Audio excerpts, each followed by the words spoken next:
మేడ్చల్ మల్కాజ్గిరి జిల్లా కలెక్టర్ కార్యాలయం దగ్గర ఉన్నాం. చాలా పెద్ద ఎత్తున ఒక దిక్కు జూబ్లీహిల్స్ బై ఎలక్షన్స్ నడుస్తూ ఉంటే ఇక్కడ కాంగ్రెస్ పార్టీకి చెందిన మాజీ ఎంపీ గడ్డం రంజిత్ రెడ్డి భూ కబ్జాలపై పెద్ద ఎత్తున భూ బాధితులు మాత్రం ఇక్కడ పెద్ద ఎత్తున ధర్నా నిర్వహించిన పరిస్థితి మాత్రం ఉంది అని చెప్పుకోవచ్చు. షామీర్పేటలో కబ్జాల ముఠ అందరం ఒక్కటైతే దెబ్బకుట్ట అని పెద్ద ఎత్తున ఇక్కడ కలెక్టర్ కార్యాలయం ఉంది.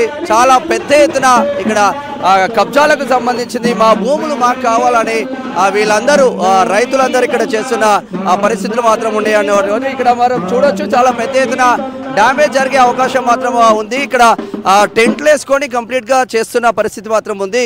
పెద్ద పెద్ద ఫ్లెక్సీలతో ఇక్కడ మనం చూడవచ్చు. గుండా కబ్జాదారులారా మీరంటే ఎవడికి రా భయం, మీరు మా కాలి కింద చెప్పుతో సమానం, ఎక్కుతామని ఎగిరి పడితే తొక్కుతామంటే ఇక్కడ చేస్తున్న వాక్యాలు ఇది కూడా చూడొచ్చు మనం. ఓరి గుండా కబ్జాదారులారా మీరంటే ఎవడికి రా భయం అంటే ఇక్కడ చూడవచ్చు. నువ్వు నేను కలిస్తేనే మనం, అలా కలిస్తేనే గెలుస్తాం రుణం అంటూ ఇక్కడ పెద్ద ఎత్తున ఫ్లెక్సీల ఆధ్వర్యంలో పెద్ద ఎత్తున చోటు చేసుకుంటున్న పరిస్థితి మాత్రం చూస్తూ ఉన్నాము. మీ బతుకులు చెడ, వీళ్ళు పుట్టుకకే అబద్ధం, వీళ్ళ పుట్టుకకే అబద్ధం అని ఇక్కడ చెప్తున్న వాక్యాలు కూడా చూస్తూ ఉన్నాం. మాటలు అబద్ధం, బ్రతుకు అబద్ధం, బతుకు చెడ, వీళ్ళ పుట్టుకే ఒక అబద్ధం అన్న చర్చ మాత్రం జరుగుతూ ఉంది. ఇక్కడ కూడా అదే కాన్సెప్ట్ లో వినిపిస్తూ ఉన్నాయి. ఇక్కడ దండుపాలెం గ్యాంగ్ రూపంలో దాడులు చేస్తున్నారు అంటూ ఇంకొక దౌర్భాగ్యమైన పరిస్థితులకు వీళ్ళు వెళ్తున్న పరిస్థితులు మాత్రం ఉన్నాయని చెప్పుకోవచ్చు. ఎక్కడికక్కడ చాలా అంటే ఒక వందలాది మంది మేడ్చల్ కలెక్టర్ కార్యాలయం ముందుకు వచ్చి అధికార పార్టీకి సంబంధించిన రంజిత్ రెడ్డికి వ్యతిరేకంగా ఇంత పెద్ద ఎత్తున ధర్నా కార్యక్రమం నిర్వహించిన కూడా ఇక్కడ లోకల్ ఎంపీ ఈటల రాజేందర్ ఇంటిని కూడా ముట్టడిస్తామని చెప్తున్న బాధితులను చూస్తూ ఉంటే చాలా పెద్ద ఎత్తున డ్యామేజ్ జరిగే అవకాశం మాత్రం కనిపిస్తున్నట్టు తెలుస్తూ ఉంది. ఇక్కడ ఆటపాటలతో ముందుకు వెళ్తూ ఉన్నారు. ఆటపాటలతో చాలా ముందుకు వెళ్తున్న పరిస్థితి మాత్రం ఉంది అని చెప్పుకోవచ్చు. ఎక్కడికక్కడ ఆటపాటలతో ముందుకు వెళ్తున్న పరిస్థితి మాత్రం ఉంది అని చెప్పుకోవచ్చు. మరి ఆటపాటలతో పెద్ద ఎత్తున ముందుకు వెళ్తూ ఉన్నారు. మరి భూ బాధితులకు ఎప్పుడు జరిగేది అన్న చర్చ జరుగుతూ ఉంది. చర్చ జరుగుతూ ఉంది. ఏం జరుగుతుందో అర్థం కాని పరిస్థితిలో ఉంది అని చెప్పుకోవచ్చు. ఒక్కసారి బాధితులతో మాట్లాడే ప్రయత్నం చేద్దాం. చాలా పెద్ద ఎత్తున అసలు ఎందుకన్నా ఇంత పెద్ద ఎత్తున ధర్నా ఎందుకు నిర్వహిస్తూ ఉన్నారు? ఇంత పెద్ద ఎత్తున ఆటపాటలతో ఎందుకు భూ బాధితులు ఎంతమంది ఉంటారు? ఏంది కథ? అసలు లియానియో చేసినటువంటి భూభాగం అందులో రంజిత్ రెడ్డి ఎంటర్ అయిన తర్వాత అంతకుముందు బ్రహ్మాండంగా ఉంది. రంజిత్ రెడ్డి ఎంటర్ అయిన తర్వాత నిజమైనటువంటి లబ్ధిదారులు 5 ఎకరాల భూమిని అక్కడ అచ్యుత్ ఎడ్యుకేషన్ సొసైటీ వాళ్ళు కొనుక్కున్న తర్వాత దాన్ని 2 తీసుకొని ఆ తర్వాత ఇచ్చాల్సిన బకాయి ఇప్పటి వరకు మన సెప్టెంబర్ భూమి ఎగ్జాక్ట్లీ ఎక్కడ ఉంది? అది 5 ఎకరాల భూమిని 2008లో కొనుగోలు చేశాం.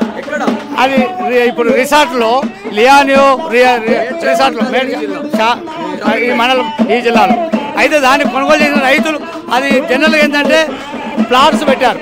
ఒక్కొక్క ప్లాటు 1000 గజాలు, దాదాపు 300 ప్లాట్లు ఉంటాయి. 300 ప్లాట్లలో ఆయన కొనుగోలు చేసి బ్యాంకు ద్వారా తీసుకున్నటువంటిది కేవలం బిల్డింగులు తప్ప స్థలం లేదు. ఆయన స్థలం ఆక్రమించుకోవడం కోసం, ప్లాట్లను ఆక్రమించుకోవడం కోసం వ్యవసాయదారులు భూములు పోవడానికి, రైతులు పోవడానికి ఉన్నటువంటి రోడ్లను కూడా కబ్జా చేసి గేట్లు పెట్టి అందులోకి రానివ్వడం లేదు. ఒక్కసారి చెప్పాం, 2 సార్లు చెప్పాం, కాంగ్రెస్లో ఉన్నటువంటి పెద్దలకు చెప్పాం, ఇతర పార్టీలు అన్ని పార్టీల నాయకులు కూడా చెప్పాం. అయితే అందరూ కూడా చాలా సానుకూలంగానే భూ ఆక్రమణ చేసేటువంటి రంజిత్ రెడ్డి మీద చర్యలు తీసుకోవాల్సిన అవసరం ఉందని కూడా చెప్పడం జరిగింది. అయితే అధికారులు పై స్థాయిలో బాగానే ఉన్నారు, కానీ కింది స్థాయిలో ఎందుకో మరి డీసీపీ, ఏసీపీ, సిఐ స్థాయిలో మీకు న్యాయమే కానీ మేమేం చేయలేకపోతున్నాం అనేటువంటి అభిప్రాయం వ్యక్తం చేస్తూ ఉన్నారు. ఏదైనా ఆయన తక్షణ చర్చలు జరపడానికి వస్తాం అంటున్నాడు, కానీ రావడం లేదు. మాది ఆక్రమించుకున్నటువంటి భూములకు మేము అంటున్నాడు, కానీ అదే రకంగా పోతా ఉన్నాడు. కాబట్టి వెంటనే భూబాధితులకు సంబంధించిన న్యాయం చేయాలా, పాత బకాయిలు ఇవ్వాలా, తర్వాత నష్టం చేయకుండా ఏ రకంగా ఉన్నదో, నువ్వు ఏ భూమి తీసుకున్నావో అదే దాంట్లో ఉండు, మాకు అభ్యంతరం లేదు. కానీ నువ్వు ఇల్లీగల్గా మరి ఎంకరేజ్మెంట్ అయితే మాత్రం ఊరుకోం. నువ్వు పెద్దవాడివి, అనేక సందర్భాలు చెప్పినాం, చర్చలకు వస్తున్నావు అంటాడు, రాడు, మాట్లాడదా మాకు ఏమవుతూ వాళ్ళది అంటాడు. రాడు. అదేవిధంగా భూమి మీ బకా ఇప్పుడే ఇస్తామంటాడు, ఇవ్వడు. ఇలాంటి చర్యల మీద మరి అతన్ని ప్రభుత్వం దృష్టికి వెళ్ళాలి. వాళ్ళు ఎందుకు పెడుతున్నామంటే ఇంత పెద్ద ఎత్తున రేవంత్ రెడ్డి గారి పేరు చెప్తా ఉన్నాడు, మాది ప్రభుత్వం అన్నా అంటూ ఉన్నాడు. కానీ రేవంత్ రెడ్డి గారు అసలు ఈ కాన్స్టిట్యున్సీలో పార్లమెంట్ అభ్యర్థిగా గెలిచినప్పుడు ఒక్క ఎమ్మెల్యే కూడా లేడు. కానీ ఇక్కడ ఉన్నటువంటి ప్రాంత ప్రజలందరూ రేవంత్ రెడ్డి గారు కావాలని కోరుకున్న వాళ్ళంతా బాధితులైన. కాబట్టి ఆయన దృష్టికి వెళ్ళాలా, ఈ భూ బకాసురుని భూ ఆక్రమణ చేసే దందా చేసేవాడిని పార్టీ నుంచి తక్షణం పక్కకు నెట్టించి పేదలకు న్యాయం, రైతాంగానికి న్యాయం చేయాలని వారి దృష్టికి వెళ్ళాలని ఈ కార్యక్రమం చేస్తాం. అంటే ఇప్పటికి చాలా సార్లు చెప్పిండు కదా రంజిత్ రెడ్డికి, ఏమన్నా మీకు హామీ ఇచ్చిండు? లేదు, చేస్తాం, ఇప్పుడే ఫైనల్ చేస్తామంటాడు. వారికి సంబంధించిన కాంగ్రెస్ అగ్రనేతలు కూడా కూర్చున్నారు. ఆయన ఏమాత్రం కూడా చేస్తాం ఇప్పుడే అంటాడు. అలాంటిది ఏం లేదు. ఏం చేస్తారు వీళ్ళు అంటే మొత్తమైన ఆయన తత్వము, ఆయన గుణమే భూములను ఆక్రమించుకోవడం, అక్రమంగా సంపాదించుకోవడం ఈ రకంగా ఉన్నది. కాబట్టి ఆయన తక్షణమే ఏ రోజైనా దిగి రావాల్సిందే. ఒకసారి 2 సార్లు ఈ ధర్నాతో ఆగదు. ఆయన దిగి వచ్చి అన్ని నష్టపరిహారం చెల్లించేంత వరకు, ఈ రైతాంగానికి న్యాయం జరిగేంత వరకు, ఈ భూమి బాధితులకు న్యాయం జరిగేంత వరకు ఈ ఉద్యమం నిరంతరం కొనసాగుతుందని హెచ్చరిస్తుంది. అంటే ఎలా ముందుకు తీసుకెళ్తారు? ఇప్పుడు కలెక్టర్ కార్యాలయం ముందు ధర్నా చేశారు. ఆయన రంజిత్ రెడ్డి ఇంటికే పోయి ధర్నాలు చేయవచ్చు కదా. మేము ఇప్పుడు చేస్తున్నాం. స్థానిక పార్లమెంటు సభ్యుడు కూడా ఉన్నాడు, ఆయన బీజేపీ కావచ్చు. ఆయన దగ్గరికి పోతాం. ఇప్పుడు ఆయన వస్తాడు, రాలా, ఆయన ఇంటికి ముందు పోతాం ఇప్పుడు ధర్నాకు. ఆయన కూడా అసలు నువ్వు పార్లమెంటు సభ్యుడికి నువ్వు ఓట్లేసి గెలిపించారు ఇక్కడ ప్రజలు, నువ్వు ప్రజల పక్షాన్ని ఉంటావా, నువ్వు ఎవరు మరి భూ బకాసురులు, భూ ఆక్రమణలు, దందాలు చేసేటువంటి పక్షాన్ని ఉంటావా చెప్పని నిలదీస్తాం. ఇప్పుడు కలెక్టర్ కూడా 2 సార్లు చెప్పాం, ఈసారి కూడా చెప్తాం. ఆయన ఒకసారి గేట్లు పెడితే తీసేసింది, మళ్ళీ గేట్లు పెట్టాడు. కాబట్టి వాళ్ళకు ఆ వివిధ పార్టీల నాయకుల దగ్గర పోతాం. రంజిత్ రెడ్డి ఇల్లు కూడా ముట్టడి చేస్తాం అవసరం అనుకుంటే. ఆ రకంగా కార్యక్రమం నిర్వహిస్తాం. ఆయన దిగాచేంత వరకు చేస్తాం. ఎంతమంది ఉన్నారు భూ బాధితులు? మొత్తం ఎంతమంది ఉన్నారు? దాదాపు 600-700 మంది ఉంటారు. 100 మంది రైతులు, ప్లాట్లు 300 మంది ప్లాట్లు, 300 ప్లాట్లను ఆక్యుపై చేస్తున్నాడు. వాళ్ళు ఉన్నటువంటి బిల్డింగ్ ఆయనకు న్యాయంగా ఆయన పార్కింగ్ ప్లేసే ఉండదు, అటువంటి బిల్డింగ్లు ఉన్నాడు. బ్యాంకులు కూడా కేసులు వేసిండ్రు. మేము అప్పీల్ చేస్తున్నాం, రాష్ట్ర ముఖ్యమంత్రి గారు మీ పేరు చెప్పుకొని ఈయన దందా చేస్తున్నాడు, మీరు దయచేసి వెంటనే ఇలాంటి వ్యక్తి పైన చర్యలు తీసుకోమని మేము భూ బాధితుల పక్షాన మేము దాన్ని మాకి అత్యున్నత ఎడ్యుకేషన్ సొసైటీ గౌరవ అధ్యక్షుడిగా మేము విజ్ఞప్తి చేస్తున్నాం. మీ ప్రభుత్వం ప్రజల ప్రభుత్వం అన్నారు, ప్రజలకు ఉపయోగపడే ప్రభుత్వం అన్నారు, మరి ఇలాంటి భూ బకాసురుల పైన చర్యలు తీసుకోవాలని డిమాండ్ చేస్తున్నాం. ఇది ఓవరాల్గా భూ బకాసురులు చాలా పెద్ద ఎత్తున ఇక్కడ చాలా మంది మాట్లాడుతున్న పరిస్థితులు మాత్రం ఉంది అని చెప్పుకోవచ్చు. చాలా వరకు మాట్లాడుతూ ఉన్నారు. ఎక్కడికక్కడ రంజిత్ రెడ్డి అక్రమాలకు సంబంధించిన మొత్తం మాట్లాడే ప్రయత్నం అయితే చేస్తూ ఉన్నారు. ఎక్కడికక్కడ పాటలతో పాటు పాటల రూపంలో వాళ్ళది మొత్తం ముందుకు తీసుకెళ్తున్న పరిస్థితి మాత్రం ఉంది. రేవంత్ రెడ్డి ఆధ్వర్యంలో, రేవంత్ రెడ్డి అండదండలతోనే ఇక్కడ రంజిత్ రెడ్డి కబ్జాలు పెడతా ఉన్నారు అన్న ఒక చర్చ మాత్రం జరుగుతూ ఉంది. ఇప్పుడు కేవలం ఇది ట్రైలర్ మాత్రమే, నెక్స్ట్ సినిమా చూపిస్తామని కూడా చాలా వరకు చెప్తున్న వాక్యాలు మాత్రం చూస్తూ ఉన్నాం.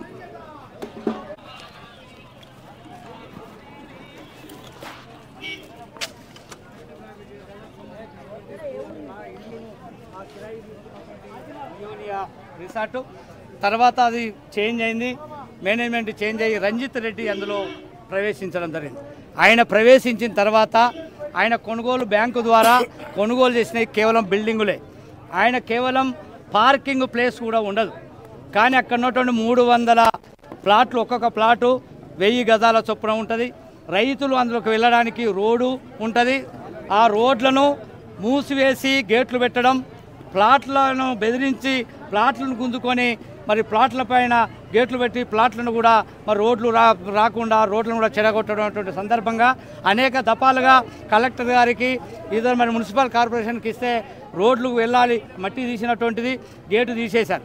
మళ్ళీ గేట్లు పెట్టి అక్కడ ఉన్నటువంటి ఎక్స్ సర్వీస్ మెన్ తుపాకులతోటి మరి ఇక్కడ ఉన్నటువంటి అచ్యుత ఎడ్యుకేషన్ సొసైటీ వారు జనరల్ సెక్రటరీ అయినటువంటి కపిల్ కుమార్ శర్మను బెదిరించడం, అదేవిధంగా అతని మీద కేసు పెట్టడం, భూ ఆక్రమణలు చేస్తున్నటువంటి ప్లాట్లు ఆక్రమించినటువంటి సందర్భంగా అనేక కేసులు కూడా వాళ్ళ మీద బనాయించడం జరిగింది. కేసులు ఎఫ్ఐఆర్లు అయినాయి. అయితే తర్వాత దశల వారీగా చేస్తామని చెప్పాం. ఈ ధర్నా నుంచి అయినా ఇప్పటికైనా కూర్చొని మరి ముందుకు వచ్చి మా కనుక ఇస్తే మేము సాపిగా నువ్వు నడుపుకోవడానికి అవకాశం ఉన్నది. కానీ నువ్వు ప్రభుత్వం అండదండలని చెప్తున్నావు. రేవంత్ రెడ్డి గారు చాలా గొప్ప మరి సీఎం అని చెప్పి ప్రజా ఆదరణ పొందినటువంటి నాయకుడు, ప్రజలతో మమేకమైనటువంటి నాయకుడు. కాబట్టి మేము ఇలాంటి అరాచకవాదులను నువ్వు ఎక్కడికక్కడ ఎండగట్టకపోతే నీకు చెడ్డ పేరు వస్తుంది. దయచేసి మరి భూ బాధితుల పక్షాన మీకు విజ్ఞప్తి చేస్తున్నాం. రంజిత్ రెడ్డి అగడాలను కట్టడి చేయాలని చెప్పి వారికి విజ్ఞప్తి చేస్తాం. ఎక్కువ సమయం లేదు కాబట్టి 2 విషయాలు చెప్తా ఉన్నాను. అచ్యుత ఎడ్యుకేషన్కు ఆయనకు వచ్చే లీజు డబ్బులు మరియు అక్కడ ఉన్న ప్లాట్ల ఉన్న వ్యక్తులను ఇబ్బంది పెట్టకుండా గేట్లను వెంబడే తొలగించాలి. మరియు అక్కడ ఉన్న మొరాంలో కుప్పలను కూడా తొలగించి వెంబడే రిమూవ్ చేసేసి వాళ్ళకి న్యాయం జరపాలి. మరి నీకున్న 8 బిల్డింగ్స్ ఏవైతే యాక్షన్లో అమ్మిరో ఆ బిల్డింగ్ల వరకే ఉండాలి. నువ్వు ఈ యొక్క లైసెన్స్ తుపాకీదారులను తీసుకొచ్చి మరి బాధితులను అక్కడ భయభ్రాంతులకు గురి చేయడం తప్పండి రంజిత్ రెడ్డి గారు. మరి జలవిహార్ రామరాజు గారు గిట మీరంతా కలిసి మీరు ఇక్కడికి వచ్చి ఈ రౌడీ ప్రోత్సాహాలను తగ్గించుకోవాలి. ఇదేమి మీరు సిటీలా లేకపోతే వికారాబాద్ సైడ్ చేసినట్టు చేస్తే మాత్రం ఇక్కడ ఊరుకునేది ఉండదు. మీ ఎంబడి గవర్నమెంట్ ఉండొచ్చు, పోలీసు ఉండొచ్చు, కానీ ప్రజాబలం కింద మీరంతా చీపురులతో సమానము కొట్టుకపోతారు. కాబట్టి రంజిత్ రెడ్డి గారు మీరు ప్రభుత్వానికి రేవంత్ రెడ్డి గారికి మచ్చదేస్తురా నీటి అందరూ అంటా ఉన్నారు. మరి రేవంత్ రెడ్డి గారికి మచ్చదేస్తురా మీరు వాళ్ళతో కలిసి చేస్తున్నా తెలియదు. కాబట్టి మీరు దయచేసి చెప్తున్నా, దొంగతనంగా నీళ్లు తీసుకుపోయినావు కలెక్టర్ ఆఫీస్ ముంగట నుంచి. మరి అంతేవిధంగా దొంగతనంగా పైపులు వేసుకపోయినావు. నువ్వు దొంగతనంగా బెదిరిస్తా ఉన్నావు మా ప్లాట్ యజమానులను, మా రైతులను. రోడ్లు బంద్ చేసినావు. అది ఒక పంచాయతీ లెవెల్లో నువ్వు రోడ్లు బంద్ చేయడానికి నీకు ఎలాంటి హక్కులున్నాయి? మరి వెంటనే కలెక్టర్ గారు మెజిస్ట్రేట్ గారు కాబట్టి పక్కనే ఉన్నారు. మీరు వెంటనే మరి పంచాయతీ అధికారులను కానీ మున్సిపల్ అధికారులను కానీ పంపించి ఎంక్వైరీ చేయించి ఆ గేట్లని రిమూవ్ చేయాలని చెప్పేసి నేను డిమాండ్ చేస్తా ఉన్నాను. నేను రైతు సంఘాల తరపు నుంచి నేను డిమాండ్ చేస్తా ఉన్నాను. మీకు దయచేసి కలెక్టర్ గారు మీకు చెప్తా ఉన్నాను, మీరు సిపికి చెప్తారా ఎవరైతే బందోబస్తు తీసుకొచ్చి అక్కడ మరి గేట్లను రిమూవ్ చేయండి. మా యొక్క రైతులను లోపలికి పోనివ్వండి.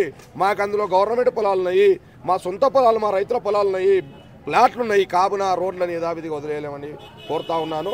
మీ అందరికీ చెప్తాను. మీడియా సహకరించేందుకు చాలా ధన్యవాదాలు. వెంటనే ఇప్పుడు రాజధాని టికెట్ పోతున్నాము, ఆయన గిట్ట సహకారం కోరడానికి మీరు దయచేసి సహకరించాలని కోరుతున్నాను.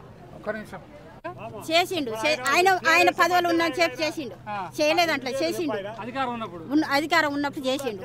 ఇప్పుడు కాంగ్రెస్ అధికారం వచ్చింది. మాకు తెలియదు.